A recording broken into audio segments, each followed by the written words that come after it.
오늘 우리가 함께 볼 말씀은 마태복음 12장 38절에서부터 45절 말씀 함께 보겠습니다. 신약 성경 마태복음 12장 38절에서부터 45절 말씀 함께 보도록 하겠습니다.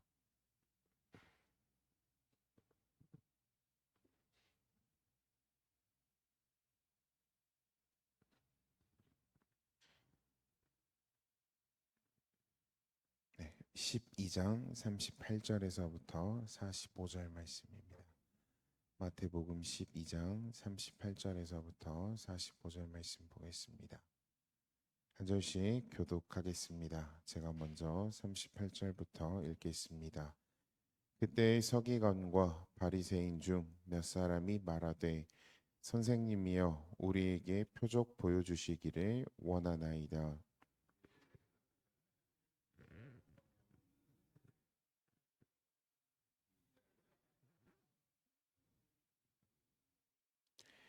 요나가 밤낮 사흘 동안 큰 물고기 뱃속에 있었던 같이 인자도 밤낮 사흘 동안 땅 속에 있으리라.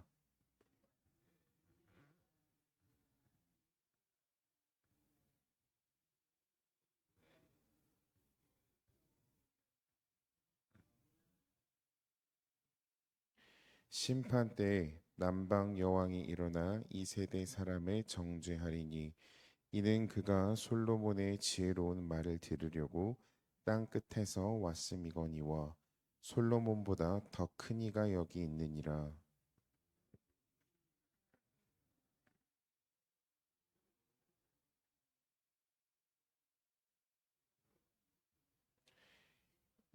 이에 이르되 내가 나온 내 집으로 돌아가리라 하고 와 보니 그 집이 비고 청소되고 수리되었거늘 이에 가서 저보다 더 악한 귀신 일곱을 데리고 들어가서 거하니 그 사람의 나중 형편이 전보다 더욱 심하게 되느니라. 이 악한 세대가 또한 이렇게 되리라. 아멘. 예수님께서는 오늘 본문 말씀 가운데 여기서 주님의 예표에 불과했던 요나의 전도를 듣고 회개하였던 니느웨 사람들과 예수님의 지혜의 그림자에 불과했던 솔로몬의 지혜를 듣기 위해 멀리서부터 쫓아왔던 여왕, 스바 여왕이었죠. 스바 여왕에 관한 말씀을 통해 그들의 완악함을 책망하고 장차 그들이 예수님의 준엄한 책망을 결코 못 피할 것을 절대 피하지 못할 것임을 지금 경고하고 있습니다. 이러한 본문 내용에 담긴 영적인 메시지들을 함께 살펴보도록 하겠습니다.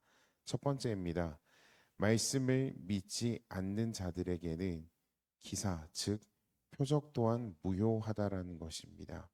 38절은 주님께서 표적, 즉 기적을 보여달라는 서기관과 바리새인들의 요청을 지금 담고 있는 말씀입니다. 이들은 예수님에 대해서 그리스도의 졸개, 귀신의 졸개라고 조롱했던 자들이었습니다.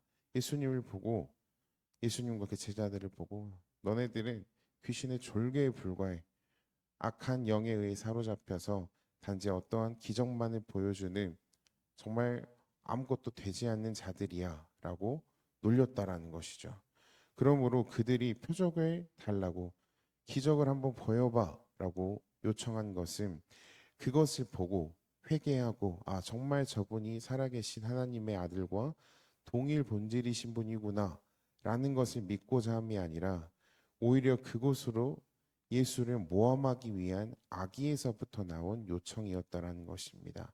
여러분 예수님의 표적과 기사 이 기적은 믿는 자를 위한 주님의 은혜의 수단 중 하나입니다. 신자를 위한 하나님의 아주 특별한 사랑 중에 하나라는 것이죠. 왜요? 더욱 그 믿음을 굳게 세우고 나를 믿었을 때 이러한 기적들이 너희들한테 다가가는 것은 그 보상으로 그 요구에 대한 믿음의 순종함에 대한 하나님의 어떠한 선물이라는 것입니다. 확신을 주시려고 기적을 보여주신다는 것이지요. 그러므로 믿지 않는 신앙을 갖고 의심하는 마음만 가득한 이들에게는 마치 이 기적을 보여주는 것은 개에게 진주 목걸이를 던져주는 것처럼 무의미하며 무용한 것이라는 것입니다. 그것은 하나님의 거룩한 은혜만 낭비하고 방비하는 것과 동일하다는 것입니다. 39절 이하에서도 주님은 표적을 계속해서 구하는 바리새인과 서기관들에게 요나의 표적밖에 내가 너희들에게 보여줄 것이 없다 라면서 그들의 요구를 단호하게 거절하셨습니다. 여러분, 표적은 참된 신앙을 위한 어떠한 시청각적인 교육수단으로 하나님께서 베푸시는 은혜인 것입니다. 그것만이 절대적인 것이고 그것만이 기준인 것이 아니라 신앙생활을 잘하고 있는 우리들에게 정말 이런 것이 기적이구나. 나를 믿었을 때 천국을 맛볼 수 있는 것은 이러한 상황이구나를 우리에게 시청각적인 자료를 통하여서 조금 더 이해를 시켜주기 위한 하나님의 방법이라는 것입니다. 그런데 말씀이 믿지 않은 자들에게 그 표적은 이렇게 보여질 수 있습니다. 믿지 않는 세상 사람들에게 예수님의 기적은 그저 신기한 어떤 TV 프로그램이나 영화 한 편에 지나지 않는다라는 것이죠. 병 낫는 기적, 가난이 물러간 기적, 또 악한 자가 아주 선량한 주의 제자로 변한 기적 등 불신자들도 스스로 체험도 하고 보기도 하는 것이 그리스도의 기적입니다. 하지만 그래도 믿지 않는 사람은 믿지 않고 진심으로 믿고 섬기는 자들은 아주 드물다라는 것이죠. 여러분, 전 세계에 약 70억에서 80억 정도의 사람들이 있는데 이들에게 질문을 던집니다. 예수를 아냐? 혹은 크리스찬이 무엇인지를 아냐고 했었을 때 대답할 수 있는 사람들은 90% 이상에 이른다고 합니다. 즉 복음화가 그만큼 많이 되었더라는 것이죠. 예수에 관한 영화도 알고 예수라는 자가 어떤 사람이었는지 어떤 사람으로 기록되었는지 믿지 않는 자들도 안다라는 것이에요. 그런데 그 아는 사람들이 전부 다 예수님의 기적, 죽은 자를 살리셨고 가나의 혼인잔치에서 물을 포도주로 바꾼 사실에 알고는 있지만 알았다고 해서 그 사람들이 전부 다 그래 나는 알기 때문에 오늘부터 그리스도의 신자야. 믿음이 생겼어. 라고는 하지 않는다라는 것입니다. 그들은 엄연한 하나님의 역사를 보고도 때로는 자신들의 노력으로 운이 좋았다란 이야기로 어떠한 상황에 대해서 그것을 귀결시킵니다. 사고가 날 뻔했어요. 운전을 하다가. 그런데 운 좋게 사고가 안 났습니다. 우리들은 보통 이런 상황에서 어떻게 하죠? 하나님 감사합니다. 오늘도 저에게 은혜를 베풀어 주셨습니다라고 하지만 믿지 아니하는 자들은 역시 내 운전 실력이야. 운이 너무 좋았어. 타이밍 예술이었어.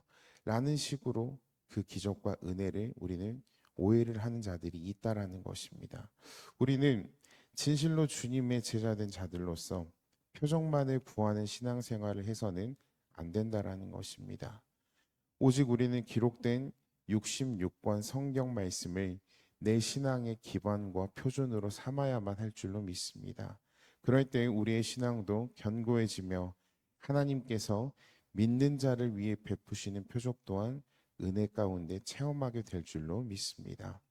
두 번째입니다. 주님이 베푸시는 큰 표적은 바로 부활과 전도의 은혜입니다. 39절에서 40절은 표적을 구하는 서기관과 바리새인들을 향한 주님의 답변을 담고 있습니다. 여기서 주께서는 요나의 표적밖에는 보여줄 것이 없다고 단언하셨죠. 요나의 표적이란 요나가 물고기 뱃속에 갇혀 있다가 3일 만에 구출된 사건을 이야기합니다. 즉 요나가 바다에 던지워져 물고기 뱃속에 있다가 3일 만에 다시 살아나온 일처럼 주님께서 사흘 동안 사망의 죽음의 수월 권세에 갇혀 있다가 부활하실 것이요. 그리고 그 사실이 너희들에게 보여주는 유일한 은혜이자 표적이라는 것을 예수님께서는 중의적인 의미로 이들에게 이야기하고 있습니다. 그렇습니다. 예수님의 죽으심, 누구 때문에? 우리 때문에. 그리고 부활하심, 누구를 위하여서? 우리를 위하여서. 그 죽으심과 부활이야말로 우리에게 구원의 소망과 말씀의 확신을 주시는 절대적이고 유일한 표적이라는 것입니다. 주님은 베드로를 위해 제자들이 낙심하고 절망하여 고향으로 돌아갔을 때 부활하신 몸으로 그들을 찾아가 구원의 소망과 믿음의 확신을 허락하셨습니다. 또한 부활하신 예수님께서는 타락한 유대교의 광신적 신봉자였던 사울에게도 찾아가 그를 마침내 회심했습니다. 그러므로 요나의 표적이란 부활의 진리와 원수에게도 영생의 복음을 전하시는 하나님의 은혜를 가리키는 내용입니다. 그리고 이 복음의 진리의 은혜야말로 죄인들에게 살 길을 얻을 수 있고 그 살 길을 열어갈 수 있는 가장 큰 기적이라는 것입니다. 여러분, 요나는 이스라엘의 원수 아수르 민족에게 복음을 전파한 첫 선교사였습니다. 하나님께서 니느웨로 가라고 합니다. 요나는 여러 번 도망을 갔어요. 하나님, 저 안 갑니다. 못 갑니다. 그러다가 마침내 배를 타죠. 그리고 광풍이 몰아칩니다. 배 밑바닥에서 자고 있던 요나에게 선장이 말을 합니다. 당신도 당신의 신에게 빌어보라고. 우리가 다 죽게 생겼다고. 그리고 이제 제비뽑기에 의해서 요나가 결국에 바다로 던지워지게 됩니다. 그리고 여차저차해서 요나가 그 하나님 앞에 큰 성 니느웨로 가서 아수르 민족들에게 복음을 전합니다. 하나님의 경고의 심판의 메시지를 전했다라는 것이죠. 그는 처음에 아까 이야기했던 것처럼 그들에게 살 길을 하나님께서 그 니느웨라는 민족이 살아갈 수 있는 방법을 전하라고 이야기했지만 그는 그렇지 않았습니다. 하지만 어쨌든 간에 요나는 회개와 선포의 말씀을 그들에게 전했죠. 그 결과 요나의 전도를 듣고 목적과 방법이 어떻게 됐든 간에 결국엔 하나님의 그 심판의 내용을 듣고 온 니느웨 성 사람들이 정말 옷을 다 찢고 굵은 베옷을 입고 죄를 뒤집어 쓰며 회개하여서 그 나라의 패망함을 막을 수 있었다라는 것입니다. 여러분, 우리가 바로 요나의 표적의 수단이라는 사실을 아셔야 합니다. 누구로부터?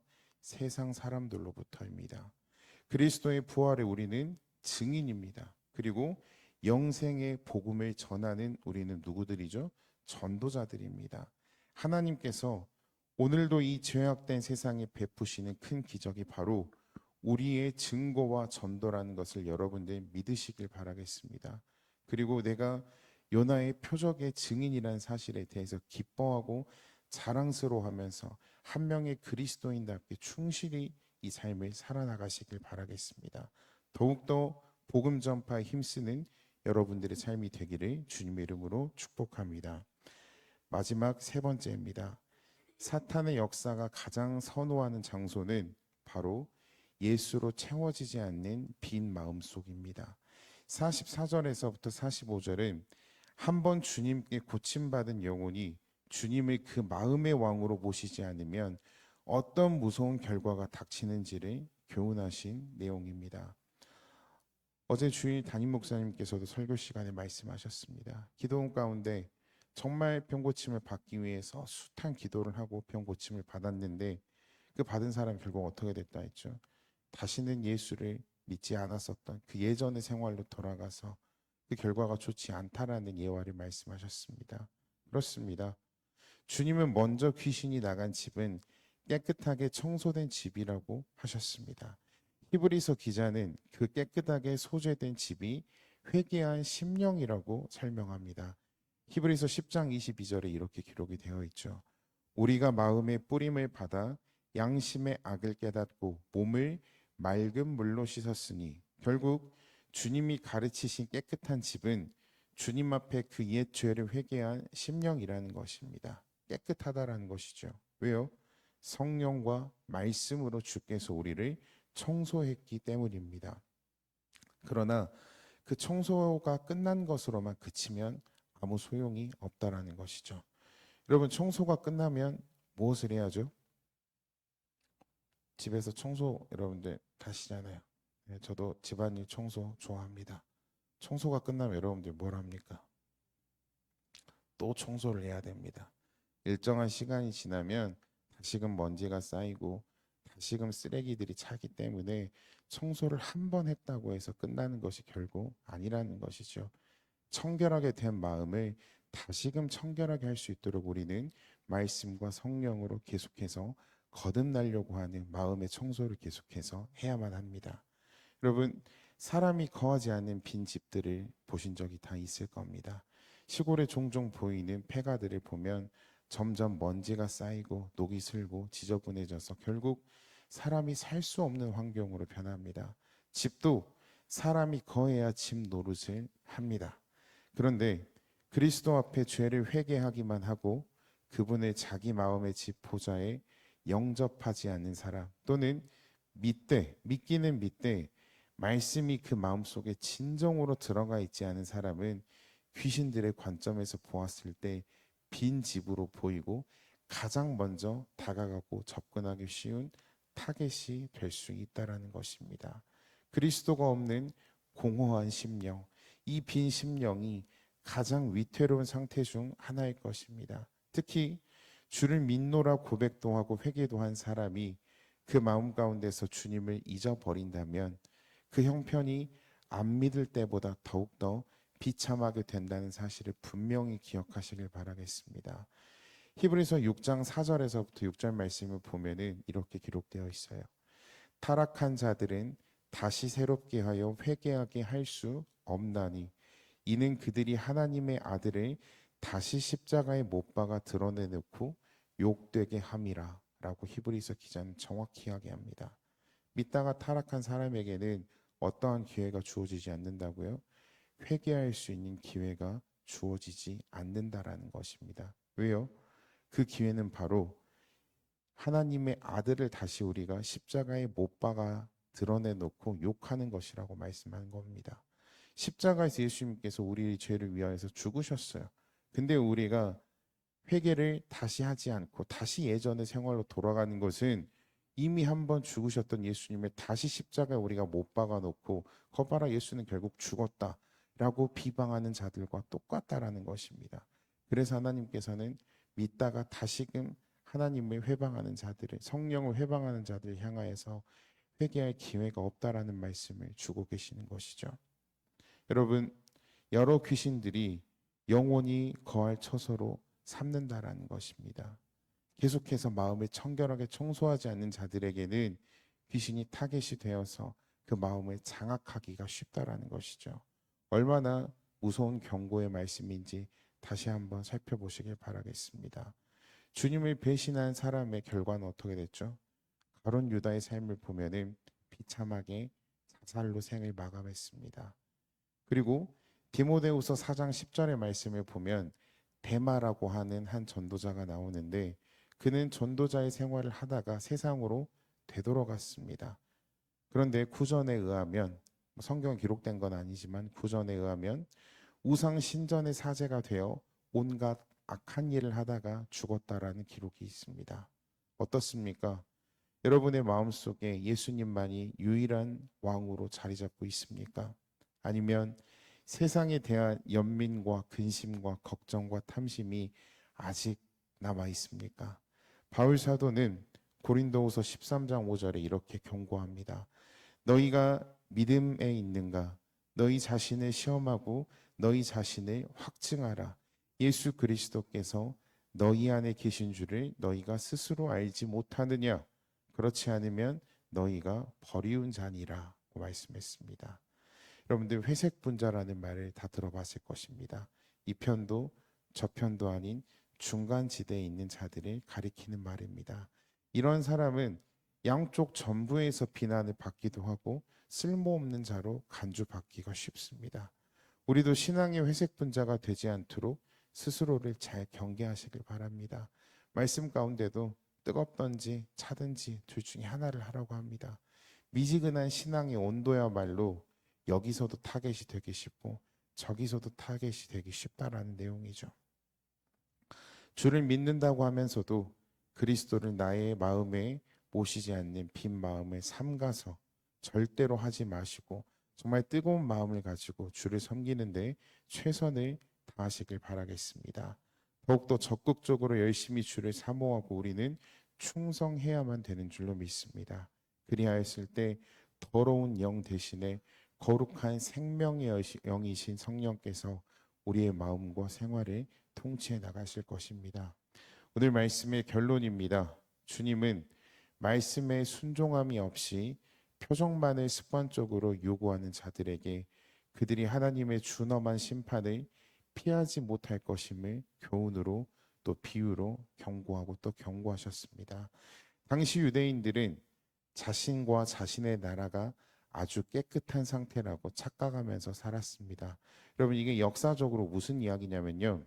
실제 수리아 왕이 우상으로 더럽혀진 성전을 청소를 했습니다. 이스라엘 멸망 직전에. 그리고 헤로드 왕이 새 성전을 지어 주었습니다. 그건 무슨 말이냐면 정말 나라를 상징하는 성전과 그 성벽들이 깨끗하게 실제로 되었다라는 것을 의미를 하는 것이에요. 그러면 누가 보아도 옛 궁에서 살아가는 것이 아니라 새로운 도시, 새로운 도시의 계획 가운데 살아가기 때문에 우리는 정말 아주 신식 건물에 살고 있어. 아주 새로운 시대에 살아가고 있어라고 착각을 할 수밖에 없다라는 것이죠. 아니요, 착각이 아니라 새로운 성벽과 새로운 도시에 살아가는 것이 사실이었습니다.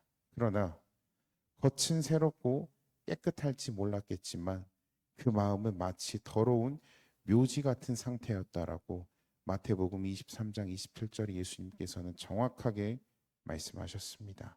그러니 귀신 들린 자들이 유대 땅에 허다했던 것입니다. 여러분, 사복음서를 보면은요, 귀신과 예수님께서 귀신을 쫓아내는 축사 사역이 굉장히 많이 기록되어 있었습니다.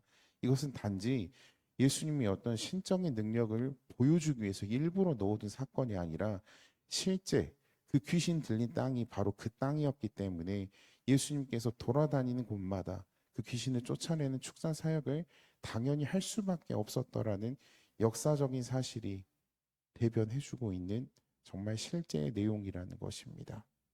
주님의 예고대로 일곱 귀신과 같은 로마 군단에 의해 이스라엘은 결국 파괴되었고 황폐해졌습니다. 오늘날까지도 유대인들은, 이스라엘 사람들은 뿔뿔이 흩어져서 민족과 나라를 잃어버린 채로 그렇게 황폐한 삶을 살아가고 있다는 것이죠. 우리들도 마찬가지입니다. 성도라는 거룩한 특권을 지니고 있지만 내 속에 그리스도와 그 말씀을 늘 지니고 있지 않으면 어떻게 된다고요?